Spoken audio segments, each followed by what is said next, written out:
Hi guys, welcome to today's video. This is the main channel long-term video for the week, and today we're going to be talking about my favourite camera. You'll know what it is the 1DX Mark II.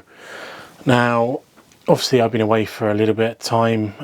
When I went away from the YouTube for this few months, I actually put down cameras altogether for a few months. So I went out today and I was going through my cameras going, oh, what am I going to take? And I just automatically go for the 1DX Mark II. And I thought I'd do a video on why that is really, because, you know, I've got the R3, I've got access to an R6 Mark II, an R7, all sort of like the modern range Canon cameras, but I always go for this brick every time that I just want to pick up a camera and go out there. Always go for this. So what I'm going to do is I'm going to go through some of the photos I took today. I'm going to go through 3 photos that I took today with this camera, and in conjunction with the 300mm f2.8 Mark I. And then after that I will tell you why this is my go-to camera over some of the more modern kit that I have access to. So let's head into those photos right now.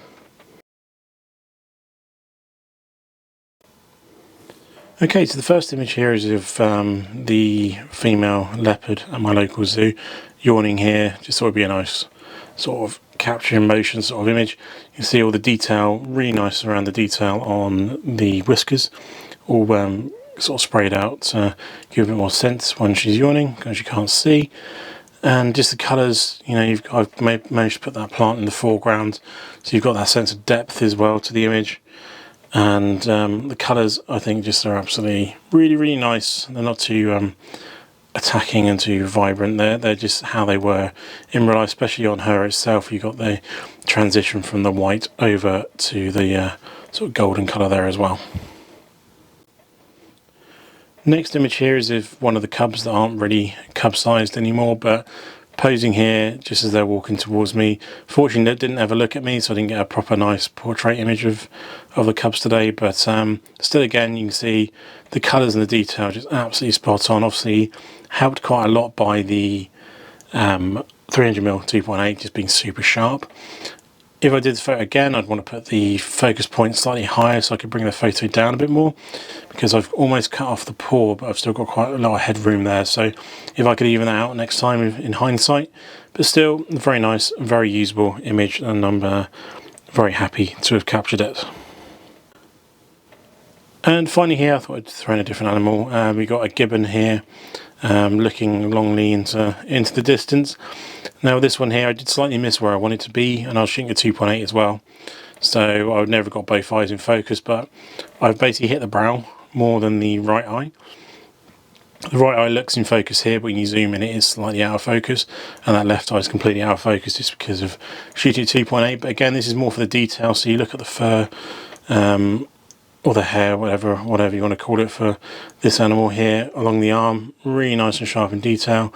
A little bit of a moustache over the mouth and lips there, again perfectly nice and sharp, and very nice colour contrast as well, from the black to the white to a little bit of green in the back.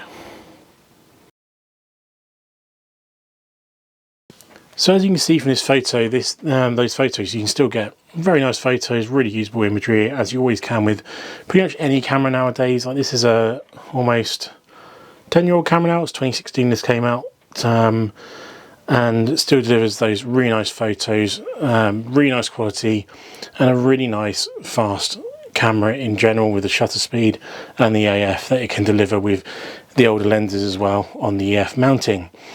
Now, some of the main reasons I go for this camera as my go-to and why I really enjoy it is because, one, how the camera feels in my hand. It's a very well built camera, full magnesium body, and just feels really nice and planted in the hand. Nice balance as well when you're using the longer lenses. Obviously not much of a concern when using the 300mm, but when I've got the 500mm or something bigger on, it's just a really nice camera to balance out the weight of the glass right up the front end there. And just feels really nice in my hands. I do have big hands, so for me that's fine. With some people, they might not enjoy that. If you have smaller hands, you probably won't enjoy using this as much, as more of a more modern mirrorless camera, which has a much smaller grip sensors here. The R3 does have a smaller grip here. The R1 has a grip that feels a lot more like this one here. Other things as well is just how I know how reliable the autofocus is on this. I still have issues, and I'm not sure if this is because I'm using EF glass with the converter rather than RF glass, but I do have the issue sometimes of my mirrorless cameras not picking up the subject straight away when I just want to take a quick photo. Where I know is, as long as this camera has that box pointed at the object or the item, the animal, whatever it is, I know I'm going to get a in focus sharp image of that subject. And I just need to point, shoot, fire. I say, it just means that, especially when I've not been taking photos for a good few months, when I want to get back into it, I know I can pick this up and I can still take nice photos, as you've seen from the 3 photos that I've just shown you. Also as well, it's just a very simple camera to use. Again, that comes back to just pointing behind a point and shoot. With the mirrorless cameras, you've got to set them up for different circumstances. The R3, you've got the eye tracking. If you have that on, you have to set that up per situation you're in.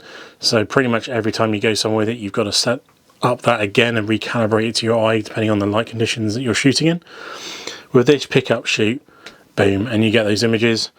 Also as well, the image size is a lot smaller compared to not so much the R3, but like the R7, those images are so big of file sizes because being a much bigger megapixel image, yeah, you do then get more detail, but then you're having to have more hard drive space, more processing time and everything like that as well. So that's sometimes something to think about as well if you don't have a lot of hard drive space. I'm about to finish filling up my 8TB drive for photos on my main computer. And that's just from the last 2 years, so 8TB in 2 years. And memory is quite expensive nowadays, especially those bigger hard drive storage devices. And just, this is more just a for me thing. I like having an audible sound when I take a photo, just almost that reassurance that I've taken the photo. Now yes, the mirrorless cameras, apart from the R6, make a buzzing noise, like a very fast B kind of noise that when you shoot with those on the mirrorless functionality. This sounds like a gunshot, and it just, the feel, you can feel the shots through the body itself when you're holding onto the body, and just that feedback, that visual and sound feedback you get, for me personally, is just a really positive thing. It just makes it a bit more of an experience. I enjoy it a lot more. There is a quiet mode on here, so when I'm taking photos of owls and kingfishers and stuff like that, there is a silent mode you can put it on.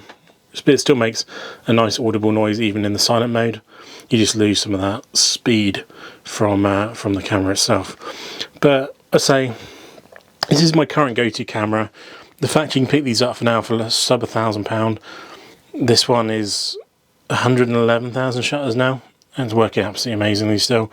It's got a few bumps and chips on there from when it's been hit or dropped or stuff, but it just works exactly how you expect it to. The only thing I'd replace this with now would be a 1DX Mark III, which now they've come down to sub £2,000.